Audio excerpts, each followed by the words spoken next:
Okay, today, transformations, horizontal stretching, something that we tend to have issues with. We're going to throw a little bit of all of our transformations in there, but we're going to talk about horizontal stretching as well, in particular. And to begin, I have this example. Okay, get out of here. Don't worry, he won't be back. All right, so we have this example, and here comes. This is our function f of x, and we are going to pull off this transformation. I'm going to write, let's see where I have some space. I'm going to put it down here. We're going to do f of negative 2x. All right, and we are, let's move it somewhere. Let's go minus plus 1, because why not? So f of negative 2x plus 1, we are going to move this thing around, and we're going to do these shifts and transformations and stretches and all this fun stuff. So what you have to realize is that when you have this function notation, when you are multiplying, it represents a shift. I'm sorry. When you're multiplying, it represents a stretch, and when you are adding or subtracting, it always represents some sort of translation or a shift. So the plus 1 is being added to the whole entire function, which is like the letter y. So we're adding 1 to y, so this is a vertical shift going up 1 unit. And the negative 2 here is actually two transformations in one. We're multiplying the x's by negative 1, which is going to create a horizontal reflection, reflect over the y-axis. So it's a reflection over y. All right, now the 2, that's what the negative does. The 2 is a stretch because it's multiplication.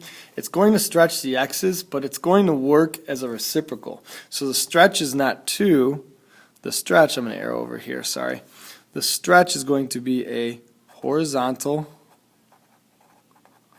stretch by its reciprocal, so 1/2. That's how horizontal stretches work. A vertical stretch would be if the 2 were out here, we'd stretch it vertically by the number 2. It actually works exactly the way it should. Horizontal stretches work in reverse. All right, so anyway, so those are the things we're going to do. You're going to follow the order of operations to do this. If you're going to take a point, for instance, 1, 3, I'm going to write that right here. That point at the top right there is 1, 3. And basically what we're going to do is we're going to do the stretching first, and then we're going to work like parentheses, and work our way over to addition and subtraction. So this will be the last thing we do. So we're going to stretch it by 1/2, which is actually a compression. We're compressing it by 1/2. So what's going to happen is this 1, which is the x, is going to turn into 1 times 1/2. It's going to become 0.5. All right, and it's also negative, so we're going to multiply by negative. So 1 times negative 0.5 is negative 0.5. All right, and then the y value wouldn't change at all from that transformation, so it'd still be 3.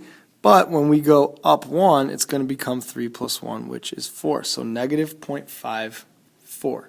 So that's going to be here, and 1, 2, 3, 4 up. That would be that point. And we're going to do the same thing with all of these points. So if you want to do this point, it's going to be 2, 2. You're going to multiply the x coordinate by negative 1/2. So 2 times negative 1/2 is going to be negative 1. All right, and then we're going to go ahead and add 1 to the y value. So negative 1, 3. So this point is now here. And you can already see the reflection happening. All right? Hey, turtle's coming back. Watch out.